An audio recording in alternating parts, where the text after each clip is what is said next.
Hi again, everybody. My name is Greg Anderson, and this is the Good Timekeeping Show with Greg Anderson. And today I want to quickly go over this watch here. This is the AQ-S820W.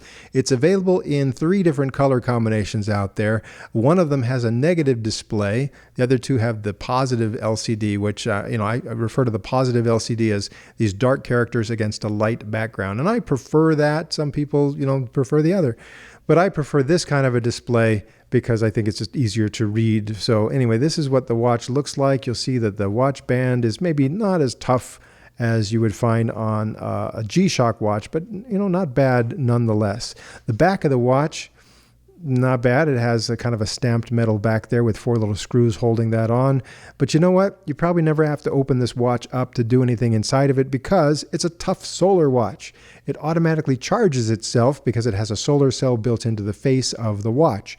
So with exposure to everyday lighting conditions in your normal life, it should be plenty of power to keep this thing going. In fact, let me just show you quickly. If I push the mode button, the first thing it shows me is the state of the battery. Right now it's showing that it's a high charge. So that would be like low, medium, or high.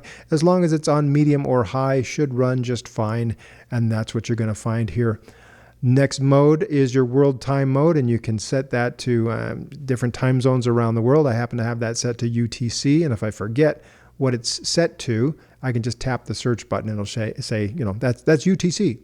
The analog hands, unless you're in a setup mode, the analog hands are always going to show your local time, and that's your world time right there. But if I wanted to swap those, let's say I do a lot of traveling and I frequently go between different time zones, I could just set the other time zone here. And if I push these 2 buttons at the same time up on the top, then it will just swap. Now it's got the world time as Denver, or the mountain time zone where I live. And now it's going to have those other hands, the analog hands, spin around to show UTC as my local time right about there. So yeah, easily swapped, something you can have fun with, but I'm going to change that back to normal right now. The next mode is the alarm mode, and you've got the hourly signal. It's also part of the alarm settings, so I can have that hourly signal on or off. Just easily tap the adjust button to turn that on or off. But if I use the search button, I can go through and see what all the other alarms are set to. Right now they're not set to go, but you have 5 alarms there, so lots of options there. And very similar to what you'll find on other G-Shock and other Casio watches. So then the countdown timer. This is a little bit unique compared to most of my other watches. It actually has 2 countdowns. So right now I've got it set, the first one for 15 minutes and the second one for 15 minutes. And then I can have that also repeat or not repeat. I can either go through one cycle of first countdown, second countdown, and stop after just 1, or I can have it repeat up to 10 times. And so if I wanted to keep it simple, I could just set the first one to whatever I want and set the second one to 0, or set the first one to 0 and set the second one to some simple countdown. So lots of options there as you go through. Again, the first countdown will go, then it'll beep a couple of times, then the second one will go, and then whether it repeats or whether it stops, by the time it finishes completely, it'll beep a little bit more, and that's your countdown timer on this watch. Next, your stopwatch, and it's up to a 60-minute stopwatch here. So if it goes all the way to 1 hour, it will reset to 0 and keep on going unless you stop and reset it. Very similar to what you'll find on other digital watches and especially Casio watches.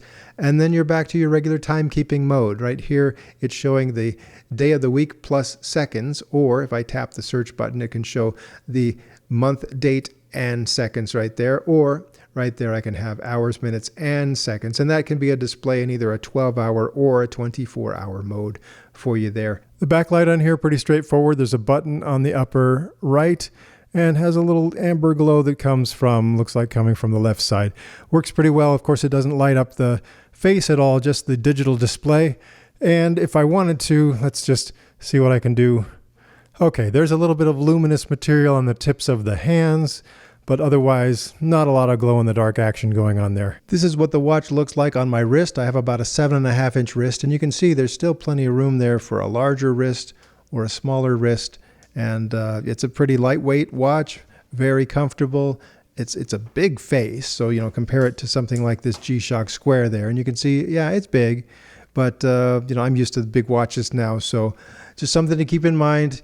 Might be nice for someone who's visually impaired to have a very trouble-free watch here. You do have to, of course, reset for daylight saving time because it doesn't do that automatically. But other than that, pretty trouble-free with that automatic, charging with the tough solar technology. So this could be a great trouble-free watch, affordable and accurate. It's accurate to within 30 seconds plus or minus per month according to factory specifications. But I find that it's actually going to be closer to 10 seconds or less as far as the deviation there from the actual time. All right, that's all for now. I've got a more in-depth video if you want to get really into the details on this one. But you can find it out there, normal price, $55.95. You can also find some bargains if you look around on that too. But you shouldn't have to pay more than $56 plus tax and shipping and whatever to get this watch. With that, I will say goodbye for now and hope you'll join me again for another episode of the Good Timekeeping Show.